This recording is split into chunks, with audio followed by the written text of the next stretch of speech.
Visibility zero हो चुकी है। सड़कों पर राहगीरों को परेशानी हो रही है। सड़क हादसों का खतरा बढ़ गया है। गाड़ियों की रफ्तार बेहद धीमी है। वीकेंड होने की वजह से सड़कें वैसे ही पूरी तरह खाली हैं और दूसरी तरफ ये कोहरा लोगों की परेशानी को बढ़ा रहा है। दिल्ली एनसीआर में रात से ही कोहरे का कहर जारी है। जहां तक नजर जा रही है सिर्फ और सिर्फ कोहरा नजर आ रहा है। विजिबिलिटी ना के बराबर होने की वजह से सड़कों पर निकलना जान को खतरे में डालने के समान हो गया है। दफ्तर जाने वाले लोगों को खासी दिक्कतों का सामना करना पड़ रहा है। एक तो प्रचंड ठंड, ऊपर से कोहरे की मार से सड़कों पर रफ्तार थम सी गई है। और दिल्ली की सड़कों का क्या हाल है, एनसीआर में कोहरे का किस तरह से कोहराम है, उस पर रिपोर्ट पेश कर रही है हमारी सहयोगी प्रियंका कांडपाल। घने कोहरे की वापसी हुई है। इस वक्त मेरी मौजूदगी दिल्ली के रायसीना रोड पे है, जो कि सेंट्रल दिल्ली का हिस्सा है। और क्या ताजा तस्वीरें हैं वो मैं आपको दिखा रही हूँ। यहाँ देखिए कि डेंस फॉग जो है वो बना हुआ है। अगर कोई वाहन लाइट जलाकर नहीं आ रहा है तो उसे 100 मीटर से भी कम दूरी तक देखा नहीं जा सकता है। पीछे आप देखें कि फिलहाल कुछ भी नजर नहीं आ रहा है। कोई गाड़ी आ रही है, नहीं आ रही है, कुछ नहीं दिख रहा है। बेहद घना कोहरा जो है वो बना हुआ है। पालम एयरपोर्ट की अगर बात करें तो 350 मीटर विजिबिलिटी वहां पर बनी हुई है। सफदरजंग के आसपास 250 मीटर की विजिबिलिटी है। डेंस फॉग जो है वो देखने को मिल रहा है और ऐसे में अगर वाहनों की लाइट ना जली हो तो सड़कों पर कुछ भी नजर नहीं आ रहा है। ये तस्वीर हम रायसीना रोड की आपको दिखा रहे हैं और यहाँ चारों तरफ अगर आप देखेंगे तो ऐसा लगता है जैसे फॉग ने अपनी चपेट में पूरी दिल्ली को फिलहाल ले लिया है। तापमान की अगर बात की जाए तो 4.5 डिग्री से कम फिलहाल मिनिमम टेम्परेचर जो है वो बना हुआ है। प्रदूषण की बात की जाए तो ओवरऑल AQI दिल्ली का 367 पर बना हुआ है, जो कि वेरी पुअर कैटेगरी में है। कहना गलत नहीं होगा कि दिल्ली वालों पर प्रदूषण, ठंड और कोहरे का ट्रिपल अटैक जारी है। कैमरा पर्सन जय के साथ प्रियंका कांडपाल, न्यूज़ 18 दिल्ली।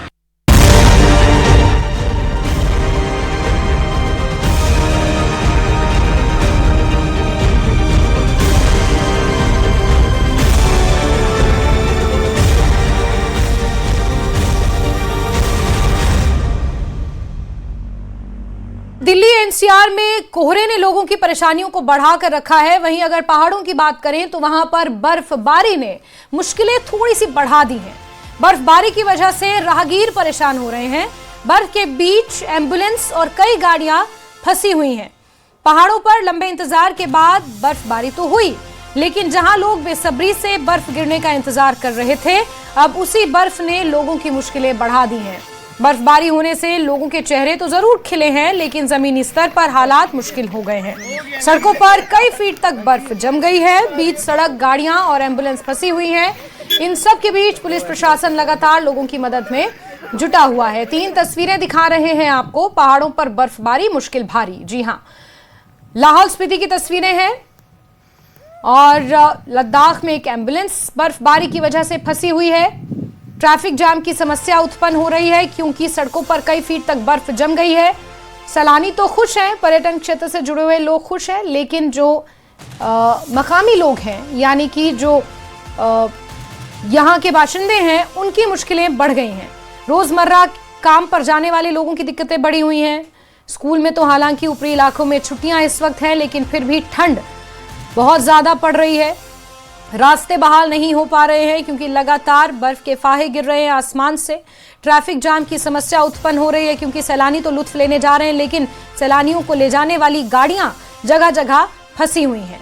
पुलिस प्रशासन डटा हुआ है, रास्तों को क्लियर करने की कोशिशें की जा रही हैं। पहाड़ों पर बर्फबारी का इंतजार तो खत्म हुआ, लेकिन उसके साथ ये बर्फबारी अपने साथ कई दिक्कतें भी लेकर आई है।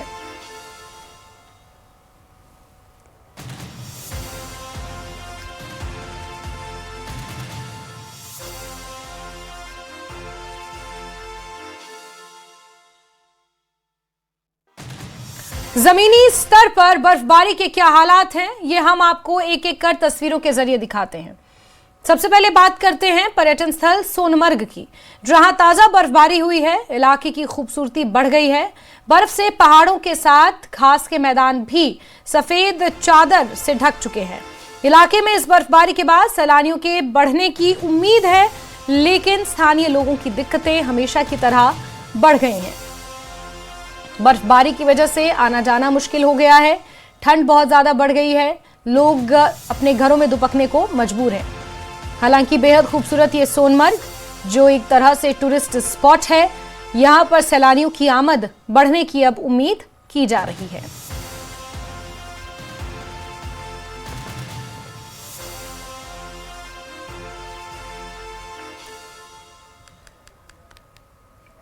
दूसरी तस्वीर गुलमर्ग की है। बर्फबारी शुरू होते ही गुलमर्ग में मौजूदा टूरिस्ट काफी खुश दिखे। ताजा बर्फबारी का मजा उन्होंने लिया। हालांकि हल्की बर्फबारी हुई, लेकिन टूरिस्ट और टूरिज्म सेक्टर से जुड़े लोगों के चेहरे अब खिले हुए हैं।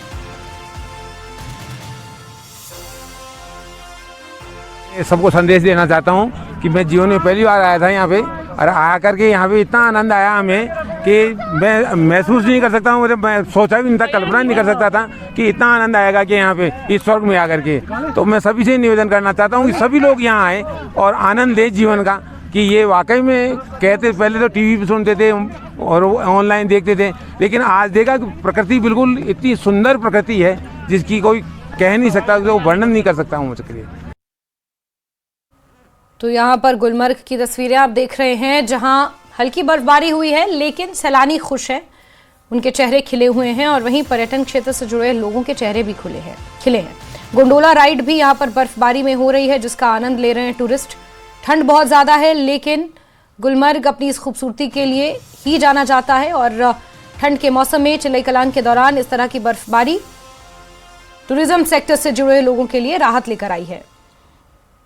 इससे पहले सोनमर्ग की तस्वीरें आपको दिखाई, जहां पर भी सैयाह इसी तरह आनंद ले रहे हैं। तो वहीं गुलमर्ग जो कि विश्व पर्यटक स्थल है, विश्व मानचित्र पर अपनी एक पहचान स्थापित कर चुका है, वहां पर भी भारी मात्रा में सैलानी यहां पहुंच रहे हैं और ज्यादा सैलानियों के यहां पर आने की उम्मीद है।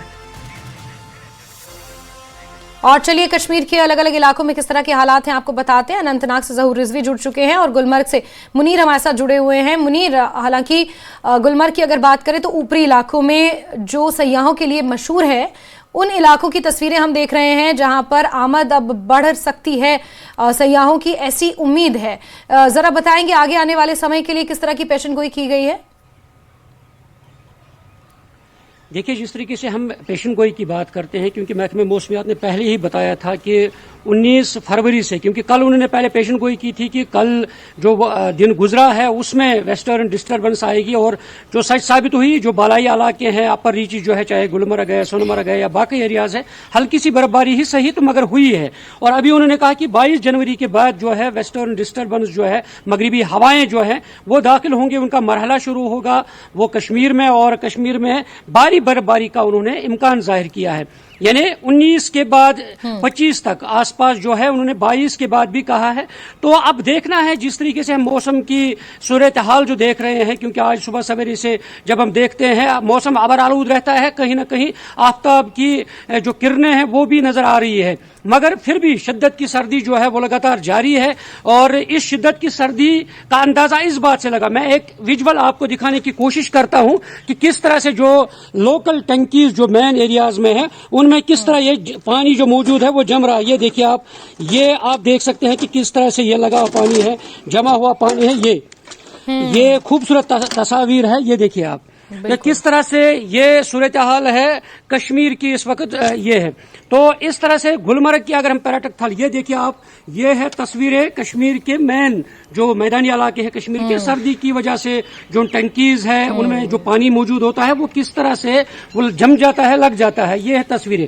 तो इसी तरह अगर हम सयाहती एतबार से बात करते हैं, गुलमर्ग आपने जैसे कहा है कि ये विश्व में पर्यटक स्थल है और तमाम दुनिया की नजरें, तमाम दुनिया के टूरिस्ट जो है, मुल्क के टूरिस्ट है, वो लगातार जो है गुलमर्ग आते हैं। तो उस एतबार से जो बर्फबारी गुलमर्ग में होती है तो वो कहीं ना कहीं टूरिज्म सेक्टर को बूस्ट देने के लिए काफी अहमियत के हामिल माना जाता है। और गंडोला की आपने बात की है, लगातार जब भी बर्फबारी होती है, चाहे पहली बर्फबारी जो है अफरवट और कुंगड़ोरी में होती है, वहां पे अभी भी कई फुट बर्फ जमा है। तो लगातार जो टूरिस्ट है वो आते हैं गंडोला के जरिए से, इन पहाड़ियों पे चले जाते हैं, वहां पे वो खूबसूरत नजारे देखते हैं। और लेकिन फिर भी ये कहा जा सकता है कि कंपैरेटिवली उतनी बर्फबारी नहीं हो रही है और आपने कहा कि आगे 19 तारीख के बाद ये अनुमान जताया गया है कि शायद बर्फबारी हो। मुनीर, मैं आपके पास आऊंगी। जहूर का रुख कर लेते हैं। अनंतनाग से जहूर जुड़े हुए हैं। जहूर, अनंतनाग में भी चाहे सिंथन टॉप हो, दक्सुम हो, पहलगाम हो, ये वो तमाम इलाके हैं, अरू वैली है, यहाँ पर भी बर्फबारी होती है, लेकिन क्या उतनी बर्फबारी उस पर्याप्त मात्रा में हो रही है जितनी होनी चाहिए थी? बिल्कुल जैस्मीन, नहीं हो रही है। बिल्कुल इस बार का चिलई कलान जो है वो सुना सुना है, खाली खाली है। और जिस तरह से एक्सपेक्टेशन थी कि अच्छी खासी बर्फबारी होगी, लेकिन ऐसा कुछ नहीं हुआ। इस बार तो प्लेन्स में भी बर्फबारी नहीं हुई। और ऊपरी इलाकों की अगर हम बात करें, स्पेशली अगर हम जितनी भी हमारे ग्लेशियर्स है यहाँ पे, चाहे वो आड़ो वैली की बात की आपने, पहलगाम की बात की, सिंथन टॉप की बात की, या कुलगाम के जो ऊपरी इलाके हैं जैसे जिसमें कौसरनाग है या अहरबल है या दांदवाड़ बाड़ी जालन है, इन इलाकों में भी उतनी बर्फबारी नहीं हुई जितनी की होनी चाहिए। और वजह यही है कि जो हमारी जितनी भी वाटर बॉडीज हैं वो अभी लगभग जो है वो सूख गई है, और जो एक्वेटिक लाइफ है वो भी काफी मुतासर हो गई है। किसान काफी परेशान है। और चिलई कलान में होने वाली बर्फबारी जो है वो तकरीबन मार्च अप्रैल तक जो है वो रहती थी, लेकिन अब जबकि बर्फबारी नहीं हुई, ग्लेशियर रिचार्ज नहीं हुए, तो कहीं ना कहीं काफी परेशानी जो है वो लाक हो रही है। और एक्सपेक्टेड है कि अब जो नई प्रेडिक्शन है पेश गोई है उसके मुताबिक शायद अब 19 या 20 तारीख को जो वो बर्फबारी हो सकती है।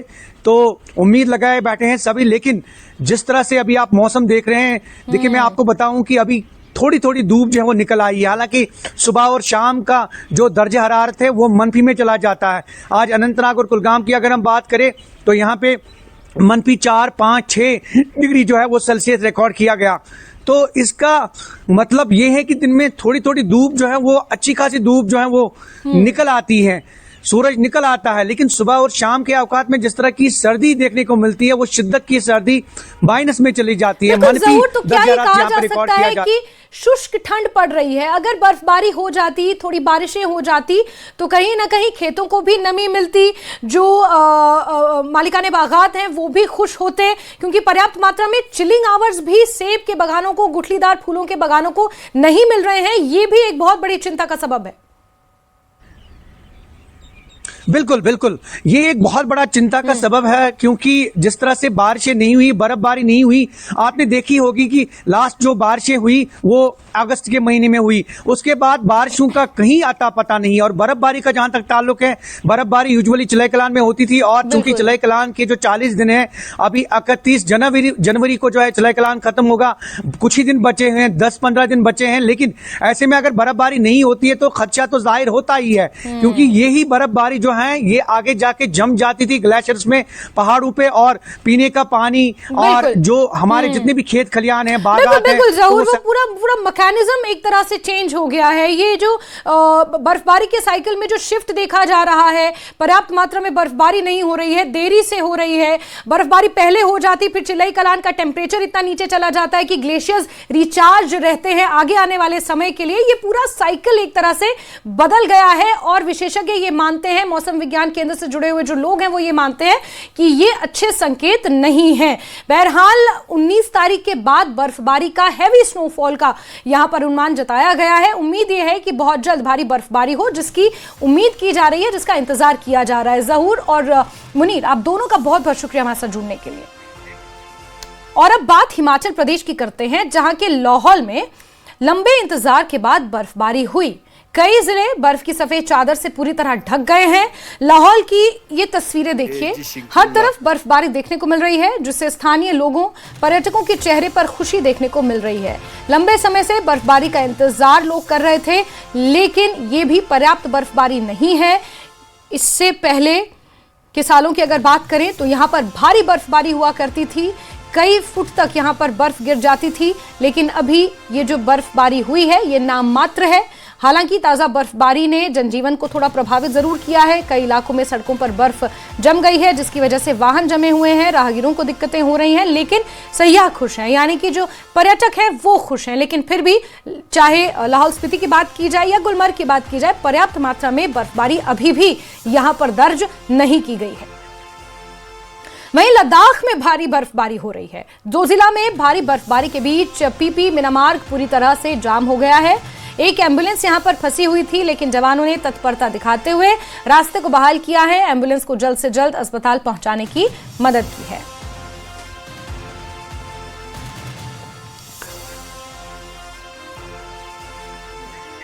चलिए आगे बढ़ते हैं। मंडी से खबर है, जहां यात्रियों से भरी एचआरटीसी की बस पलट गई है। सरकाघाट जा रही बस नीचे खेतों में जा गिरी। मंडी के हवाणी के पास यह हादसा हुआ है। कुछ यात्रियों को मामूली चोटें आई हैं, ड्राइवर भी जख्मी है। हादसे के वक्त बस में करीब 15 यात्री सवार थे। हिमाचल ट्रांसपोर्ट रोडवेज कॉर्पोरेशन यानी कि एचआरटीसी की ये बस है जो अचानक हादसे का शिकार हुई। गनीमत रही कि घाटी बहुत ज्यादा गहरी नहीं थी, वरना कोई बड़ा हादसा हो सकता था। यात्रियों को चोटें आई हैं, ड्राइवर भी जख्मी बताया जा रहा है। थोड़ा यहाँ इसका बस का पता निकल गया है वाणी में सुमसौर पंचायत वाणी। तो मंडी के सरकाघाट में यह हादसा पेश आया है, जहां बस में सवार 15 यात्रियों को चोटें आई हैं। अचानक ये बस पलट गई। एचआरटीसी की बस बताई जा रही है, ड्राइवर भी इसमें जख्मी है। वाणी में सुमसौर पंचायत वाणी। हेलो, यहाँ सुमसौर पंचायत। वीरेंद्र ज्यादा जानकारियों के साथ फोन लाइन पर जुड़े हुए हैं। वीरेंद्र, किस तरह हुआ ये हादसा और अभी मौके पर क्या स्थिति है? देखिए जैस्मिन, आज सुबह तकरीबन 8 बजे की बात है। गोबरता से सरकाघाट एचआरटीसी की ये बस जो है वो जा रही थी। जब ये हादसा हुआ उस वक्त इसमें तकरीबन 10 से 15 यात्री जो है वो सवार बताए जा रहे हैं। और अचानक अभी तक जो प्रारंभिक तौर पर जांच पड़ताल में बात सामने आई कि अनियंत्रित होकर ये बस जो है वो सड़क से नीचे खेत में जा लुढ़की है। गनीमत यही रही कि बस जो है वो सिर्फ थोड़ा सा लुढ़कने के बाद वहीं पर जो खेत में रुक गई और उससे आगे नहीं गई, नहीं तो कोई बड़ा हादसा भी जो है वो हो सकता था। लेकिन इसमें जितने भी यात्री हैं उन्हें मामूली चोटें आई है। एक चालक जो है उसे थोड़ी ज्यादा चोटें लगी हैं, लेकिन उन सभी को जो है वो उपचार के लिए सिविल हॉस्पिटल सरकाघाट में जो है वो भर्ती करवा दिया गया। वहां पर उनका उपचार चल रहा है। सभी की हालत जो है खतरे से बाहर बताई जा रही है। पुलिस टीम जो है वो मौके पर मौजूद है और हादसे के जांच पड़ताल जो है वो की जा रही है। जी जैस्मिन। ठीक है वीरेंद्र, बहुत बहुत शुक्रिया हमारे साथ जुड़ने के लिए, तमाम जानकारियों के लिए। तो जो घायल है उन्हें अस्पताल पहुंचाया जा चुका है। 15 यात्री इस वक्त बस में सवार थे जब ये हादसे का शिकार हुई बस। एचआरटीसी की बस है, ड्राइवर भी इसमें जख्मी बताया जा रहा है। खबरों का सिलसिला जारी, वक्त एक ब्रेक का।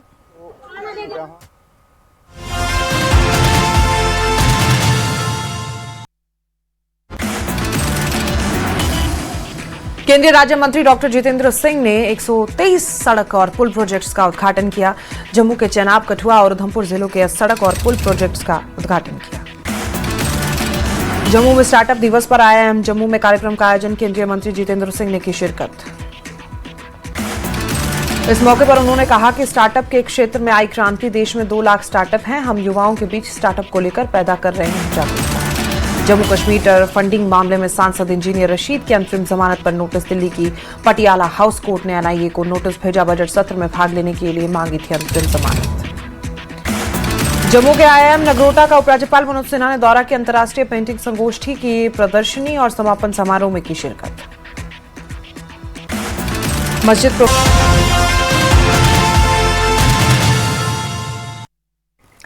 और ईरान में जारी विरोध प्रदर्शनों और युद्ध के हालात के बीच वहां फंसे भारतीयों का पहला जत्था भारत लौट आया है।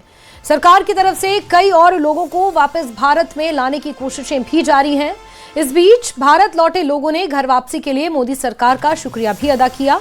इन लोगों ने बताया कि ईरान में युद्ध जैसी स्थिति थी, इंटरनेट से लेकर एयर स्पेस सब कुछ बंद है, लेकिन ऐसे मुश्किल हालात में उन्हें भारत सरकार की ओर से काफी मदद मिली और उनकी सुरक्षित घर वापसी कराई गई। जम्मू कश्मीर के जो छात्र ईरान से लौटे हैं उन्हें एयरपोर्ट से ले जाने के लिए विशेष बस की व्यवस्था की गई है। सरकार की टीम एयरपोर्ट पर पहले से ही मौजूद थी। आज कैसा महसूस कर रहे हैं? आज हम बहुत खुश हैं और हमें सबसे पहले हम हिंदुस्तान की गवर्नमेंट को तहे दिल से शुक्रिया अदा करना चाहते हैं कि उन्होंने इन हालात के अंदर फ़्लाइट मैनेज करी, अरेंज की और उनको सेफली इंडिया लेके ले आ रहे हैं। हालात ठीक बता रहे थे, कह रहे थे कि इतना कोई पैनिक की ज़रूरत नहीं है, हम लोग यहाँ ठीक ठाक से रह रहे हैं, कोई परेशानी नहीं है। उन्होंने वहाँ पे रूटीन में जो उनका शेड्यूल था ज़ियारत का वो सब उन्होंने अल्हम्दुलिल्लाह मुकम्मल किया है। तो आज कैसा महसूस कर रही हैं? बहुत खुशी का दिन है, अल्हम्दुलिल्लाह सब ज़ायरीन बन के आ रहे हैं, बहुत खुशी का दिन। लेकिन धन्यवाद देना चाहते हैं अपनी भारत सरकार को जिन्होंने बहुत ही सेफली और टाइमली सारे भारतीयों को वहाँ से निकाल लिया है और अभी इनकी फ्लाइट यहाँ पर लैंड कर चुकी है। मेरी बात भी हो गई, शायद 10 मिनट में बाहर आने वाले होंगे। नहीं, हम लोग तो खुश हैं। हम लोग को यही टेंशन था कल जब एयर स्पेस बंद हुई, हमें लगा कि ये लोग बंद ना हो जाएं। वो फिर ऊपर सारे एल्डरली लोग हैं इसमें, सब सीनियर सिटीजन रहे, ज़ियारत के लिए गए थे, तो सब ग्रुप में सीनियर सिटीजन थे। तो अब आज बहुत खुश हैं कि टाइमली आ गए वो लोग। उनका एक्चुअली आज ही शेड्यूल था, एक्चुअल शेड्यूल। हम उनको कह रहे थे कि पहले ही आ जाओ, बट वो लोग आज पर शेड्यूल ही आज महानियर से आ रहे हैं, तो अभी खुश हैं हम लोग। और ईरान से जो भारतीय कल दिल्ली पहुंचे हैं, उनमें कई ऐसे कश्मीरी छात्र और लोग हैं जो वहां फंसे हुए थे। वतन वापसी पर सभी बेहद खुश हैं। मोदी सरकार का उन्होंने धन्यवाद किया है। वहाँ पर स्थिति कैसी है इस समय? सब ठीक है। जैसे अभी सुनने में आ रहा था कि जो यूएस है उन्होंने धमकी दी थी कि हमें आइडिया नहीं था, हमें इंटरनेट ही नहीं था। इंडियन एम्बेसी ने आप लोगों से कांटेक्ट किया था? इंडियन एम्बेसी से? हाँ, लेकिन हम खुद आए हैं फिलहाल, हमें कुछ आइडिया नहीं। बहुत सारे अभी नहीं हो रहे थे वहाँ पर? हाँ, सुनने में आ रहा था, बट हमने देखा नहीं कुछ नहीं देखा। परिवार से कांटेक्ट नहीं हो रहा तो परेशान सब तो हो ही जाती है। जिनके भी फादर है, मदर है, जिनके भी घर वाले हैं, ओब्वियसली वो तो परेशान हो ही जाएंगे। लेकिन आज 4 बजे के बाद तेहरान का सिनेरियो बिल्कुल अलग था, वो ठीक हो चुका है। अब सिचुएशन देखी है, आगजनी देखी है, आग वगैरह, प्रोटेस्ट खतरनाक थे, लेकिन जो प्रोटेस्ट करने वाले थे वो कम थे। और जो अगर हम अपोजिट 2 पार्टियां हैं, रजा पहलवी की पार्टी है और इमाम खामनाई की पार्टी है, और प्रोटेस्टर्स कम थे एज कम्पेयर टू जितने इस्लामिक पॉलिटिक्स के साथ है वो ज्यादा थे। वहीं ईरान के हालात को लेकर विदेश मंत्रालय ने बड़ा बयान दिया है। मिनिस्ट्री ऑफ एक्सटर्नल अफेयर्स के प्रवक्ता रणधीर जायसवाल ने बताया कि ईरान में करीब 9,000 भारतीय नागरिक मौजूद हैं, जिनमें ज्यादातर छात्र हैं। हालात देखते हुए भारत ने 2-3 एडवाइजरीज जारी की हैं। भारतीयों को अभी ईरान यात्रा न करने और वहां रह रहे नागरिकों को उपलब्ध साधनों से देश छोड़ने की सलाह दी जाती है। विदेश मंत्रालय ने कहा कि हालात पर कड़ी नजर है और भारतीयों की सुरक्षा के लिए हर जरूरी कदम उठाए जाएंगे। We have around 9,000 Indian nationals in Iran. They are mostly students, people connected with business, some professionals as well, pilgrims and seafarers. Given the situation there, we have issued a few advisories asking Indian nationals to avoid all travel to Iran. We continue to closely watch the unfolding situation there and will take all necessary steps for the welfare of our people. पिछले एक हफ्ते से America और Iran के बीच जारी युद्ध की आशंकाओं के बीच अमेरिकी राष्ट्रपति डोनाल्ड ट्रंप के तेवर नरम पड़ते दिख रहे हैं। ट्रंप ने ईरान में 800 प्रदर्शनकारियों की फांसी रोके जाने को लेकर जो बयान दिया, उसके बाद कहा जा रहा है कि उन्होंने अपने स्टैंड से यू टर्न ले लिया है और ईरान अमेरिका के बीच जंग टल सकती है। ट्रंप ने ईरान में 800 प्रदर्शनकारियों की फांसी रोके जाने पर खुशी भी जताई, ईरानी नेतृत्व को शुक्रिया कहा और इसे इंसानियत के लिए अच्छी खबर बताया।